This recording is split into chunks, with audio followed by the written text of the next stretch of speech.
Sada nam se pridružuje Nikola Stolnik, inače CEO i izvršni direktor Good Game Globala, sa predavanjem Marketing, Business i Gaming. Startup Patch Notes. Možda će se dobro nadovezati na priču startupovima koji su imali na predavanju prije. Nikola, izvoli. Hvala lijepa. Dobar dan svima. Hvala na pozivu organizaciji. Hvala na organiziranju ovoga svega. Jako je lijepo vani. Bio sam malo skeptičan kad je pala kiša. Rekao, možda neće biti nikoga, ali vani je krcato, tako da čestitke svim organizatorima. Posebne zahvale izborniku Deni koji mi je dopustio da ko purger ovdje nastupam, tako da njemu jedno veliko hvala. I pogotovo čestitke content timu jer sadržaj vam je urnebesan i evo, nemam šta drugo za dodat nego dijeliti lajkove kada nešto novo izađe. Ovo predavanje dobio sam nekakav zahtjev kao da bude između poduzetništva, startupa, marketinga, gaminga, nekakav miks, pa sam onda gledao da je možda bilo bi dosta suhoparno da ja sada izlistam nekakve lekcije, pa kao kako je došlo do te lekcije kao nekakav mali udžbenik. Više sam išao ispričat kroz seriju iskustava. Pa sam u stvari komprimirao nekakvih 10 godina iskustva u pola sata cca prezentacije, koju ćete vi u stvari procijeniti koliko u vašem slučaju to ima smisla i koliko se može aplicirati.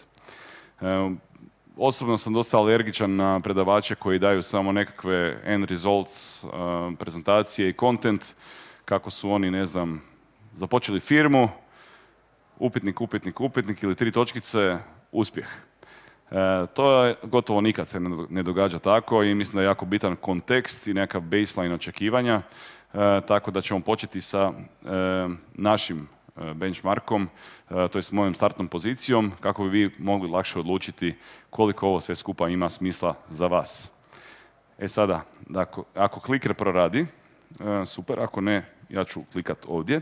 Evo ovako, nešto vrlo kratko o meni, znači imam 40 godina, rođen sam u Zagrebu, odrastao u Svetom Ivanu Zelini, to je jedno malo selo pored Zagreba, vratio se u Zagrebu u srednjoj školi, tamo sam i studirao, srednja škola nije bila ništa posebno, 3. gimnazija, to mi je dosta onako kvartovska škola gdje dolaze ljudi iz Dubrave, što mi kažu da su kao Kaštela, gdje sam prvi puta u prvom srednje sa 14 godina vidio kako se mrvi speed i ne znam, mota trava na satu.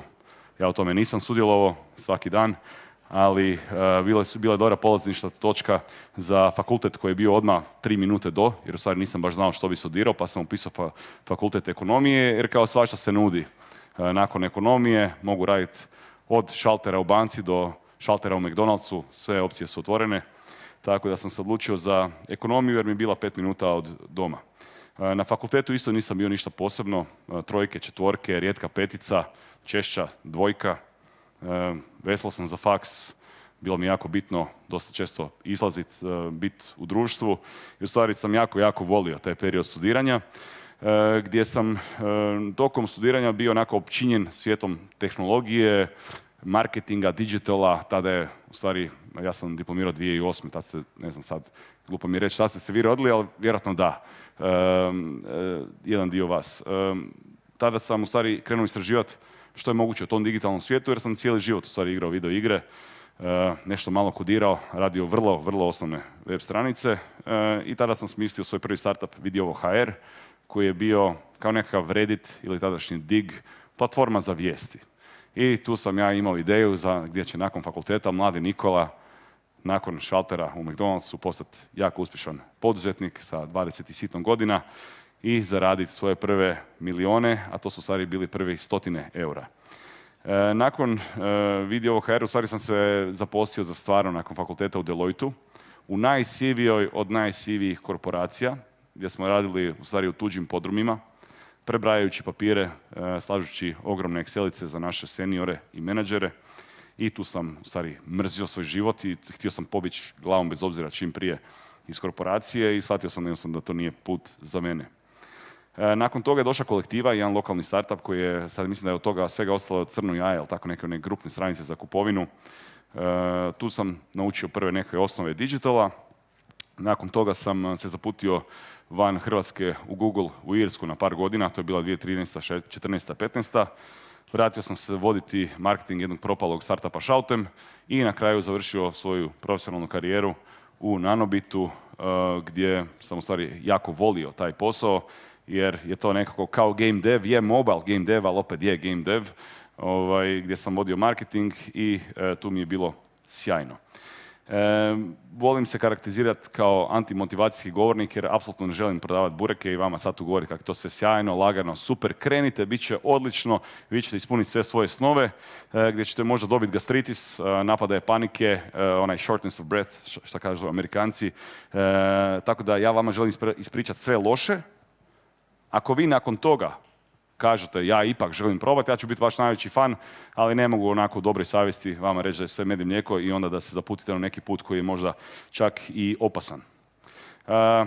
Da, kažem da sam dosta tvrdoglav, dobio sam jedan od najboljih komplimenata od uprave Hrvatskog Telekoma kad su mi rekli nakon godina pokušavanja započinjanja suradnje da nisu poznali upornijeg, ali ugodnijeg lika, tako da mi je to možda bila neka, ne znam, uvreda s njihove strane, ne smiju oni baš puno psovat, ali meni to se činilo kao baš dobra stvar. I ovo na kraju, ja jako volim cirkus, volim da je cirkus, volim da je zabava, da je dobra vibra, da se ljudi zabavljaju, da se vesele, da se smiju i to mi je nekako cilj u životu. E sad, nakon tog baseline-a, ovaj kliker nekad proradi, nekad ne. Ajmo mi ovako. Samo da vam dam osnove e-sporta, to je ono čime se mi bavimo. To ću biti jako kratak, znači e-sport je industrija zabave gdje se natječu timovi u videoigrama jedni protiv drugih, u ogromnim dvoranama sa spektakularnom produkcijom. Čisto da znate isto scope reda veličina, game dev je oko 200 milijardi, neki kažu 400, oni sanjaju, oko 200 milijardi dolara godišnje. E-sport je oko 5, znači mi smo ono crno na pozivni Johna game deva, kada game dev ide naprijed, onda nas vidite malo negdje ispod da e-sport postoji. To je ekstremno nesigurna industrija, nestabilna, svaki tjedan se daju 1000 otkaza, pa se otvaraju nove firme, pa se pokušavaju neki novi koncepti. U stvari još uvijek niko nije crackdownao taj biznis model onako super, osim ako vas nisu kupili Saudici ili Rusi, onda ste ono ladi dadi i baš vas briga pričati o tome kako je to jako super industrija i lagana. I to je po meni najzabavnija industrija na svijetu. Ja volim video igre, volim e-sport, volim natjecanja, nabrijanost i to je nešto što mi ova industrija pruža. Sad uvjeti za početanje firme, ako ste razmišljali o e-sportu, ja bih vam svakako savjetovao to, ako imate spremne investitore, što ja nisam imao, imate bogate starce, to je dobra polaznična točka. A ako ste visoko rangirani u nekoj važnoj političkoj stranci, ekstremno dobra baza. I ako mrzite novac, e-sport je pravo mjesto za vas jer tu ga nema ili ga ima jako malo. I u stvari vas par koji uspijete doći do novca u e-sportu, ja vam čestitam. Ukupna cijena toga su naravno zdravlje i psiha. Ovo sam ja nakon 2 godine start-upa gdje sam odustao od života pomalo, ali i dalje se borio. Tako da e-sport je ekstremno zabavan, ali nije preporuka. Cijela ideja tog poduzetničkog puta je nastala u Dublinu. Ovdje sam htio pokazati koliko sam bio vrckav tih 2013. i 2014. Kad smo selili urede nešto u Dublinu. Tada smo se mi u slobodno vrijeme igrali Counter-Strike-a, Starcrafta i Dote doma, kod mene, kod prijatelja. Došlo bi, ne znam, 6, pa 8, pa 10, pa 12 ljudi. To bi bili kolege iz LinkedIna, Facebooka, pa je nama bilo fora. Jer kada mi njih nalupamo, onda im se možemo rugati tjedan dana. Onda opet idući tjedan ponovno meč dođe, onda oni nas nalupaju pa se oni nama rugaju. I to je sve meni bilo ekstremno zabavno, nisam baš nešto puno od izlazaka, nego ovo mi je bilo u stvari način kako troši slobodno vrijeme. I kad sam se vratio u Zagreb, tu ideju sam predstavio Ivanu Brezaku Brkanu. Ne znam, može ruke gore ako znate ko je Ivan Brezak Brkan. Ja nemam pojma u publici da li ga neko zna ili ne, super, par ljudi znaju. To je donedavni glavni urednik Netokracije, donedavni vlasnik, onda on to prodao Infobipu. A ovdje me uvjeravao kako je ideja toliko luda da to stvarno treba probati. Bez obzira, uopće nije uzimao u obzir moje psihofizičko zdravlje u godinama koje dolaze. I on je u stvari bio taj pokretač, zašto sam ja to krenuo, jer sam bio isprepadan. Dati otkaz, krenuti nešto svoje, bili, ne bili, probao. U stvari taj još nisam ni dao otkaz, nego sam radio u Nanobitu, a u stvari da probamo taj prvi event napraviti. To je bila 2016. Mi smo kupili 16 kompanija, bilo je 200-tinjak posjetitelja, medija 0.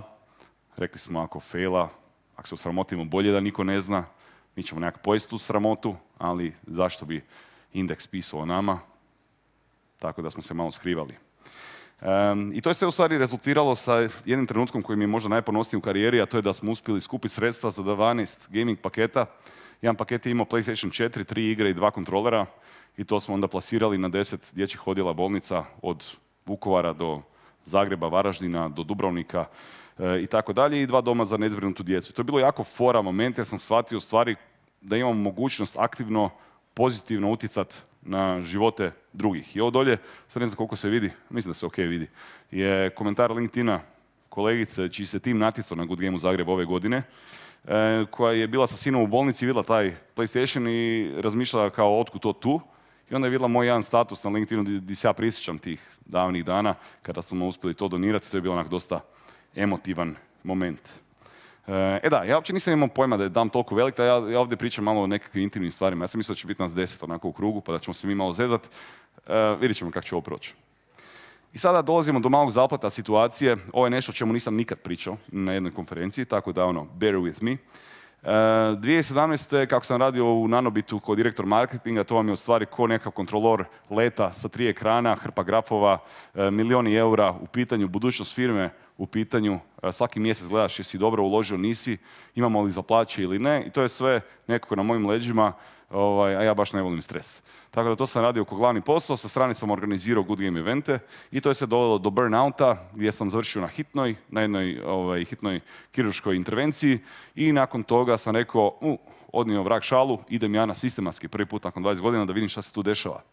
Tamo su mi, long story short, otkrili jednu srčanu manu, vjerojatno urođenu, ili kažu mali preživljeni infarkt, nemam pojma, ja ga nisam osjetio.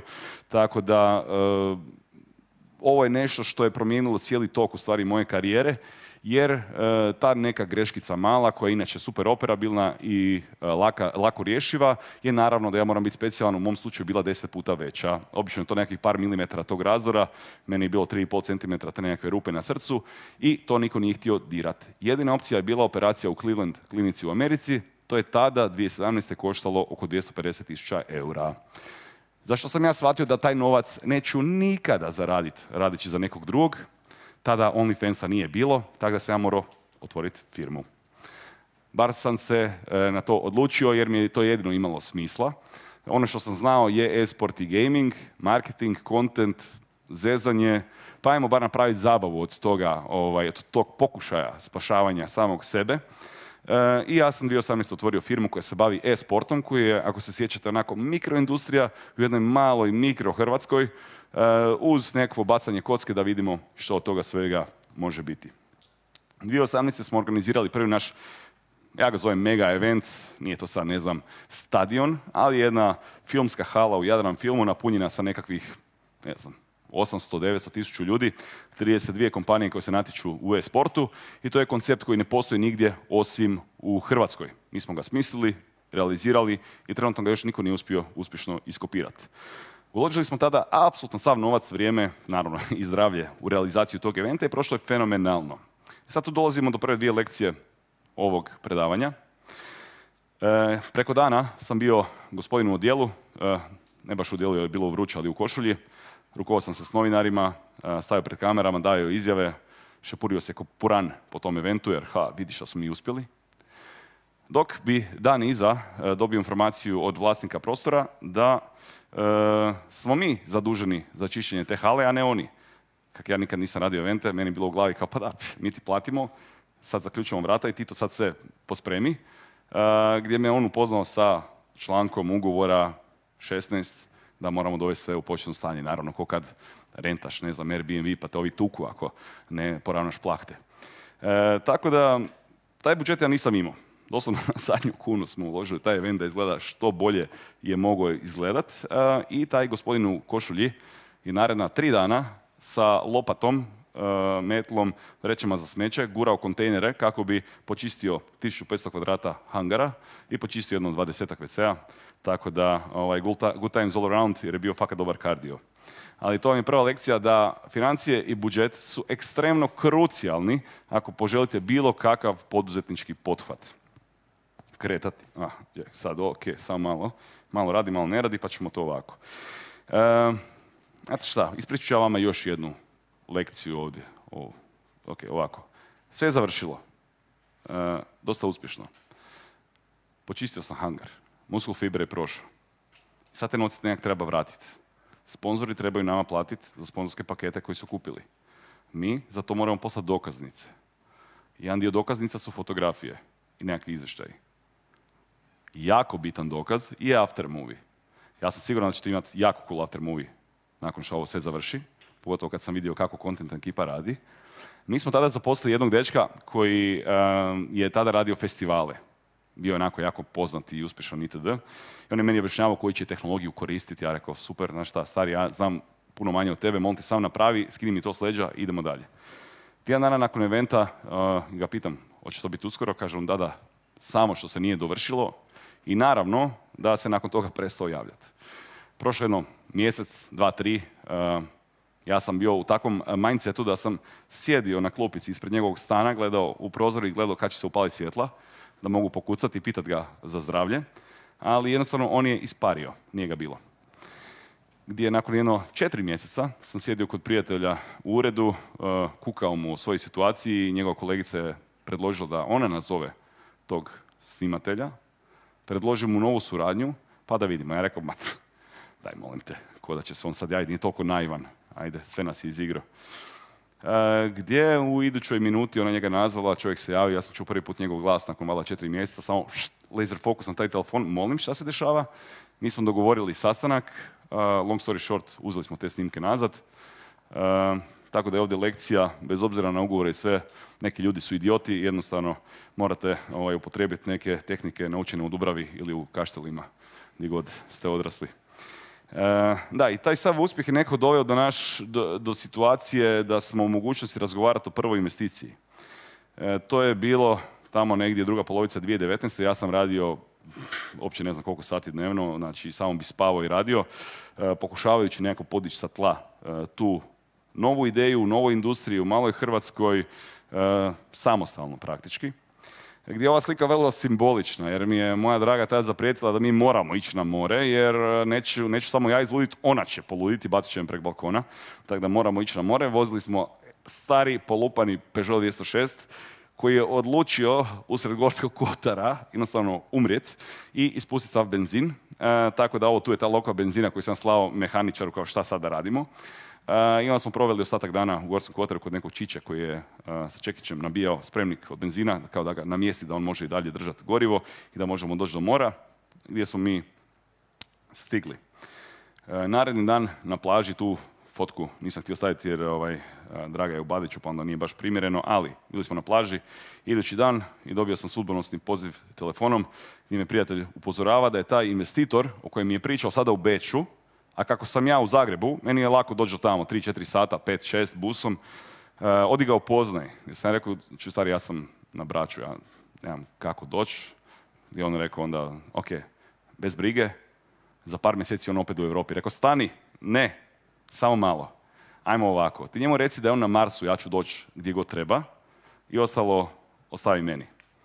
Okrenuo sam se naravno vrlo frustriranoj sad već gospođi, koji sam morao objasniti da mi smo tek došli, ja uzimam ruksak svoj, stavljam jedinu majicu koja izgleda normalno unutra, molim te me odveziti do trajekta, ja ću doći trajektom u Split, taksi, aerodrom, Beč, prespavati kod nekog Turčina na kauču, idući dan upoznat našeg budućeg investitora.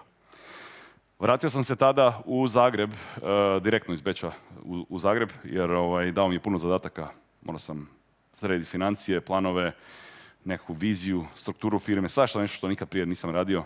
Poslao sam najveći mail ikada, to je bio petak, i čekao točno tjedan dana na odgovor, sam u Zagrebu. Znači, ljeto u Zagrebu je katastrofa, nema psa na cesti, vruće je ko pakao, ali ja nisam se htio maknuti, rekao šta ako me sutra nešto treba, ja nisam pored svog, računala ili nečega, tako da sam samo čekao i u jednom trenutku sam dobio WhatsApp poruku koju još uvijek čuvam na starom telefonu. Piše, Nikola, mi bi htjeli investirati u tvoju firmu. To je jedan od onih trenutaka koji, ja ne znam, valjda kao kad ti se rodi dijete. Malo onako surreal. Dobiješ potvrdu nečeg za što si žrtvovao apsolutno sve i nekoga ko vjeruje u to što želiš pokrenuti. Ja sam samo gledao taj telefon ko luđak i hodao u krug po stanu i govorio koji k, vi možete nadopuniti u glavi kako je to zvučalo za stvarno. I nakon jedno 10 minuta hodanja u krug, nazvao sam Dragu, nazvao sam starog svog, rekao wow, šta se ovo dešava, i mi smo dobili našu prvu investiciju. Da vam pojasnim šta je bio cilj investicije. Cilj je bio napraviti globalni brand kao UFC. ali u e-sportu. Gdje će svaki tehnološki centar svijeta, London, San Francisco, ne znam, tada Tel Aviv, ti svi veliki gradovi, imati jedan good game godišnje, a mi ćemo jednom godišnje sve te šampione dovesti u Hrvatsku, jer sam ja veliki lokal patriota, na kao finale Lige prvaka, na svjetsko prvenstvo, tako nešto. I onda u jednom trenutku ću u novinama čitat Infinum pobjedio, ili Infobip sada, pobjedio Google, možda ne u revenue, ali u e-sportu, pa je to zvučalo dosta fora. I to nam je u stvari omogućilo neko naše prvo širenje gdje smo mi išli kao pokoriti svijet. Ovo su dvojica kolega koji su tada radili kod mene u 5 ujutro na sastanku sa kineskom vladom. Ovo nije geg ili šala, ovo je istina. U našem malom uredu od 50 kvadrata gdje smo našli jedini zid koji nije pošaran ili potrgan. Ove 2 zastavice smo kupili u nekom kineskom dućanu i njih uredili da izgledaju kao neko dostojni, ne znam, poslovni ljudi. A s druge strane, 20 nekih gradonačelnika i svačeg nečeg sa kineske strane. To je po našem vremenu bilo oko 5 ujutro, po njihovom nemam pojma kada. I nakon toga smo mi potpisali ugovor sa kineskom vladom za evente u Suzhou i Šangaju, gdje su nam financirali sportsku dvoranu, urede, sufinancirali plaće i povezali nas sa svim svojim lokalnim firmama. Znači, bolesno.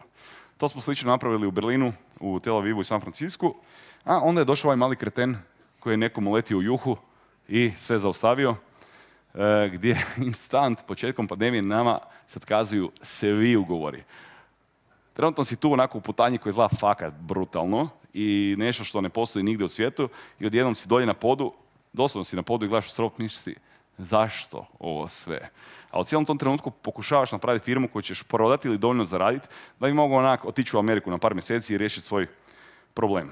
E sada, na sreću, mi smo dovoljno galamili o tome koliko je gaming super da su nas brendovi zamijetili. Tako da je kad je krenula pandemija, neki od vas su igrali, ne znam, ko je igrao Warzone za vrijeme pandemije? Ima možda par ljudi. Ok, dobro, ima nas par.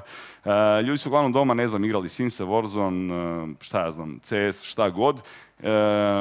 Escape from Tarkov i razne druge igre i to je bilo jako fora. I onda kad su brendovi vidjeli da ljudi doma igraju, htjeli su se uključiti na neki način na taj vlak. Mi smo tu bili najglasniji, uspjeli smo pokrenuti suradnju sa Hrvatskim Telekomom, sa Samsungom, pokrenuti naš Good Game Shop gdje smo prodavali majice influencera, vrlo jednostavni koncepti, samo da se održimo glavom iznad vode u tim vrlo problematičnim vremenima. To je u stvari rezultiralo dosta velikim uspjehom u 2020. i 2021. gdje smo uspjeli si prvi pravi ured organizirati. Mi smo odjednom imali svoj produkcijski studio, podcast studio, imali smo nekakvu opremu koja nam je omogućavala da se pak izdignemo iznad konkurencije i da omogućimo našim klijentima puno veću kvalitetu svega. Znači, ovo je bilo baš jako fora moment jer, znaš, uđeš u neku poznatu firmu ili digitalnu agenciju, šta god, svi imaju staklene stijene. Ja sam htio jako staklene stijene.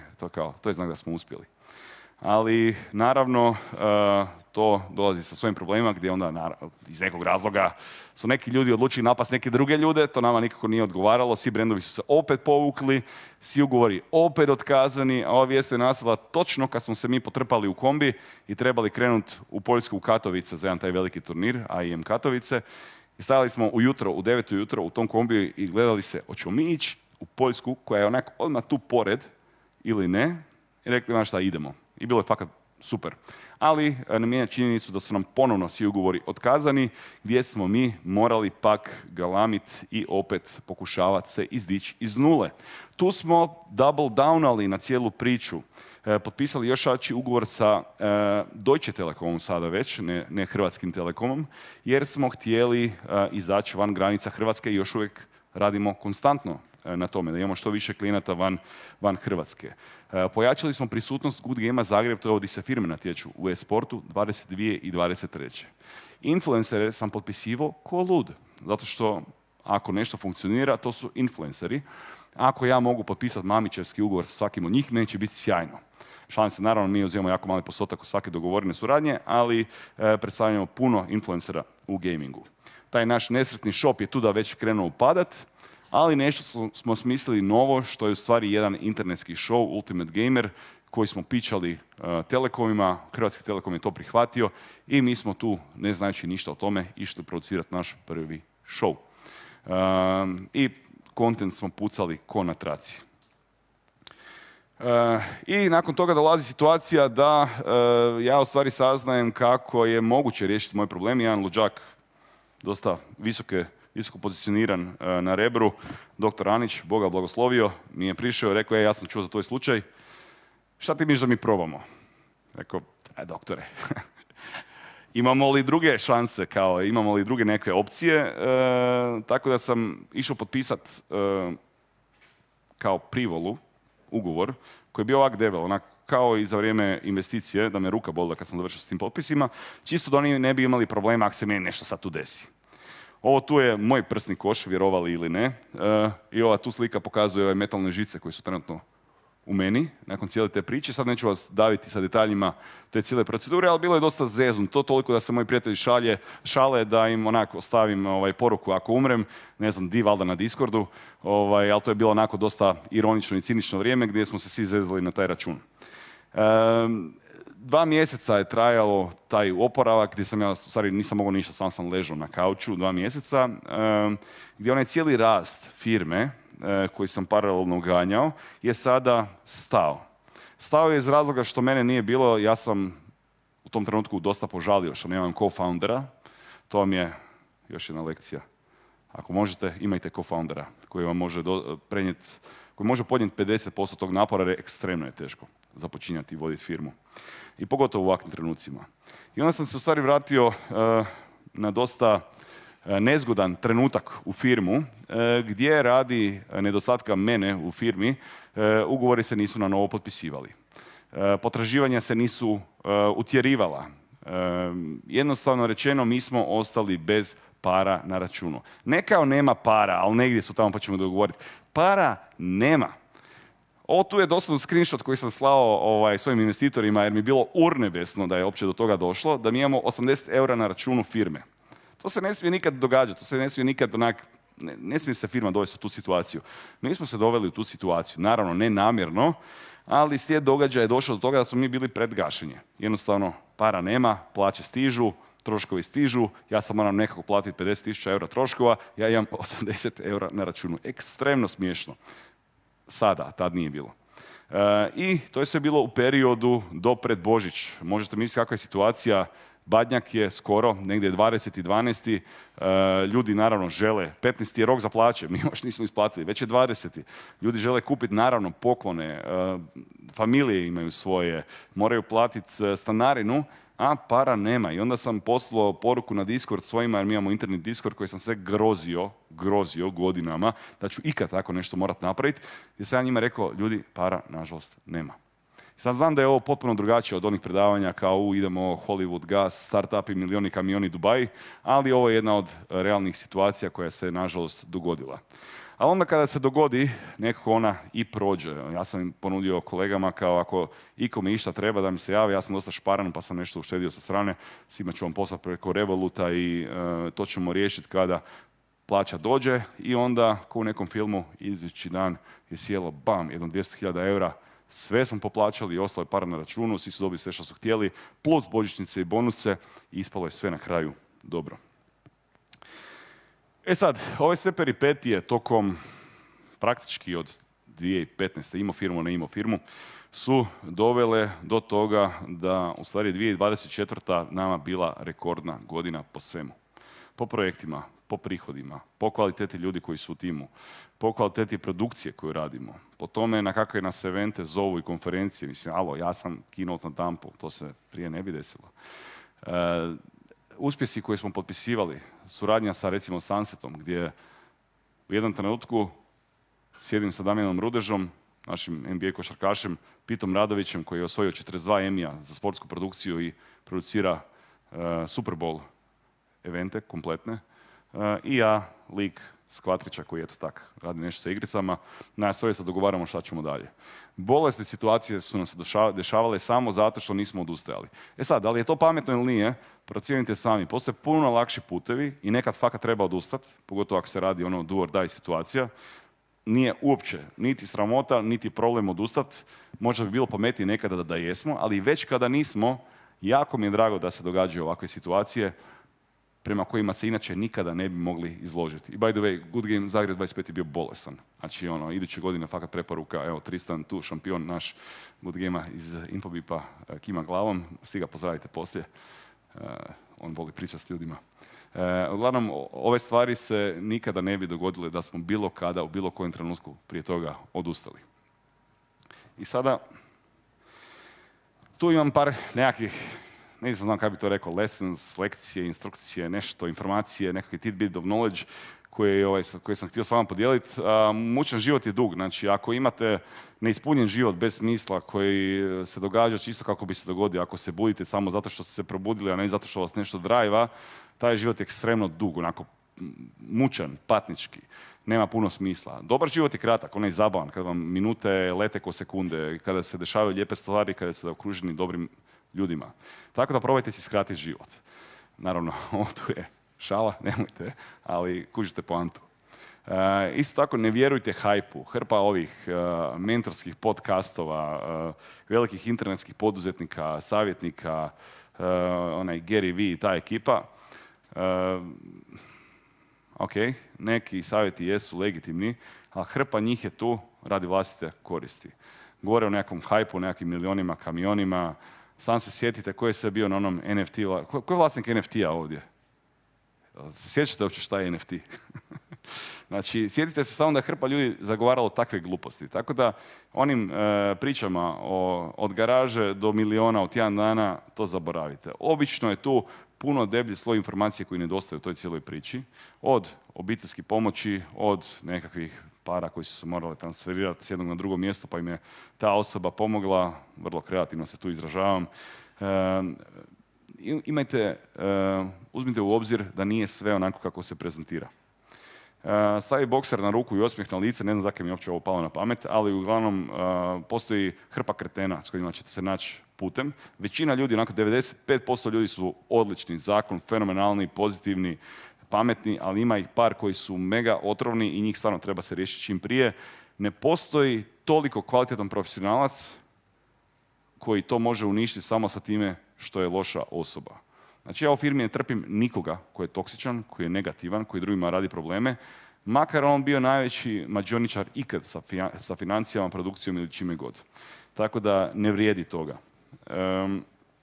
Odaberite dosadnu industriju, nemojte ići u e-sport, nemojte ići u gaming, nemojte ići u filmsku industriju, kazalištu, ne znam šta vas zabavlja, to stavite za slobodno vrijeme, snimajte si podcastove sa frendovima, odite u računovodstvo, odite u naftne bušotine, u banke, optimizirajte nekako cuclanje nafte iz zemlje, ne znam uopće kako se to radi, ali vidite nešto dosadno i optimizirajte to. Tu ćete naći novac koji će vam poboljšati kvalitetu života i onda životne ciljeve možete ostvarivati pored posla. Posao apsolutno ne treba i ne smije biti smisao života, osim ako se ne spašavate dok ne saznate da je to moguće i bez toga. To su te neke kratke lekcije, a sada sve to, ta sva muka i ti uspjesi i smijehovi i nekav taj očaj u nekim trenucima i loši trenuci su doveli do toga da smo mi izgradili nekakav legacy, nekakvu ostavštinu. Generacije ljudi koji su bili u dodiru sa nama, stotine klijenata kroz koje smo gradili projekte, deseci kolega koji su prošli kroz firmu, koji su sada na fantastičnim pozicijama u raznim kompanijama, koji nam između ostalog onda mogu pomoći putem. I jedna vizija kako će to izgledati kroz narednih 5 i 10 godina. A sad kako bi ovo mogli malo bolje vizualizirati, pustit ću kratak video, doslovno 1 minutu, koji smo isproducirali u 2 ujutro prije finalnog dana ovogodišnjeg Good Game-a. Malo samo da pokažemo kako je to bilo rast iz godine u godinu i da vi osjetite koja je to energija koja nas drajva. Sad da vidimo produkcija, ako će biti tu zvuka, to bi bilo sjajno. Ovo je 2016. Fenomenalna ideja, u ime svih nas, hvala još jednom svima na dolasku, na sudjelovanju. Znam da ovo njemu znači jako puno i siguran sam da neće ostati na ovome, već će ovo postati jedan svakogodišnji projekt, naravno se regionalni.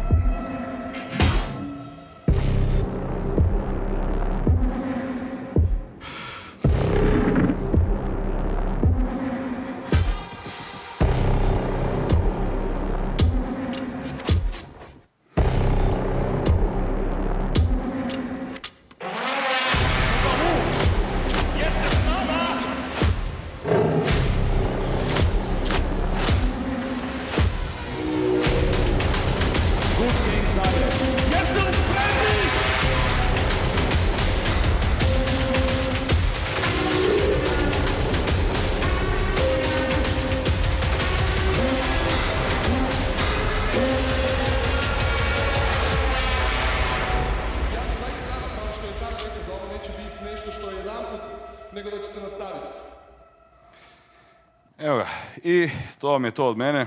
Hvala vam svima što ste došli. Ima početak. Pardon, samo... Ne, to je trailer, to ćete vidjeti na YouTube ako idete. Tako da ovo je mala slikica moje bivše kolegice Kajnik Brigen, znači sve će biti ok, samo si pametno da radite što želite. I to je to, hvala svima. Hvala tebi, Nikola. Mi još imamo vremena za neki 10 minuta pitanja i odgovora. Da, ja sam stavio vremena ako neko želi nešto pitati slobodno. Da, nemojte se sramiti. Slobodno, ja ne grizem. Evo tamo ruka, super. Sad ću ja, samo čas. Pomalo. Evo ga, Skaleuf. Pozdrav, možemo malo općenito pitanje, ispričavam se, nisam cijelo predavanje bija, nego sam se uključio tek zadnjih 15 minuta. Imam generalno pitanje vezano za e-sport u Hrvatskoj. Može to biti konkretno ili League of Legends, CSGO, nekako vaše viđenje zašto ko industrija nije toliko popularna pogotovo nekim zapadnim zemljama kao što su Francuska, Španjolska, a zašto nije možda ni ka Srbija, na primjer, šta to fali da se napravi taj neki iskorak u populariziranju općenito e-sporta u Hrvatskoj? Odlično pitanje. Malo da daje insight u našu industriju. Znači, zadnje 2 godine aktivno radim na tome uz onu pauzu od 2 mjeseca na institucionalizaciji e-sporta. Osim što smo osnovali Hrvatski e-sport savez i poslije smo pridruženi član Hrvatskog olimpijskog odbora, pokušavam osvijestiti, nažalost, političare o tome koliko je nama potrebna njihova pomoć. Jer svaka od ovih zemalja koje si naveo, možemo na ti? Ne znam, to ok, može, super. Koji si naveo, Francuska, Danska, Engleska, ne znam, Švedska, Norveška, Srbija, svi oni imaju vrlo visoku razinu institucionalne pomoći, od financiranja do omogućavanja pristupa produkciji, prostorima za održavanje takvih evenata itd. Gdje je sada Budimpešta najavila major u CS-u, nagradni fond €1 milijun, dvorana 35.000 mjesta, ja mislim da se već rasprodala, koju za kartu je uzeo. Beograd isto tako je najavio svoj mega event, to je 2, jedan za Dotu, jedan za CS. Danska je suvlasnik Blasta, koji je jedan od najvećih organizatora turnira na svijetu. ESL, Faceit ESL je bio prvo u njemačkom vlasništvu, onda su ga kupili Saudici za $1,5 milijardu, tako da oni svi imaju debelu pomoć za sebe. Mi ovo sve što radimo je na mišiće. Mi doslovno nikada nismo dobili kunu državnog, gradskog, bilo kakvog nekakvog fonda ili pomoći. Ali bio sam unazad 2 godine sa Zoričićem iz Pule, jer nam je ideja jedna možda u Pulskoj areni napraviti kao show match gdje bi imali moderne gladiatore u antičkoj areni, to bi zlao bolesno i cijeli svijet bi odmah čuo za Hrvatsku i za Pulu u tom kontekstu. Imamo sastanke u Zadru za njihovu dvoranu, sad kako imamo Sunset idući tjedan, pa tamo imamo sastanke sa novim gradonačelnikom i sa Ivom Bencun, koja je nova direktorica TZ-a Zadra. U Zagrebu nam je Tomašević došao ove godine na event. Prvi puta ikada se jedan političar pojavio na eventu, tako da on se za to zagrijao. Nadam se dovoljno da nam dopustim da radimo nešto u areni jedne od narednih godina.